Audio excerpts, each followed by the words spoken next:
this tornado is so farming the mesocyclone. If the wind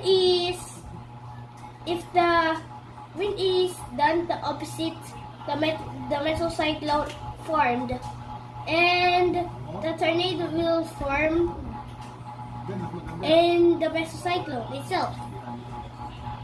And there are two horizontal spinning, and if you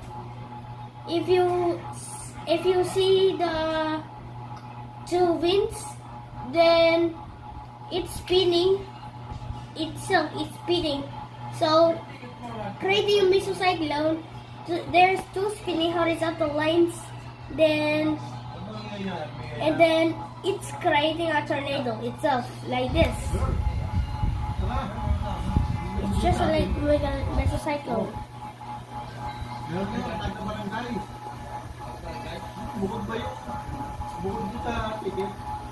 And that's how form a tornado.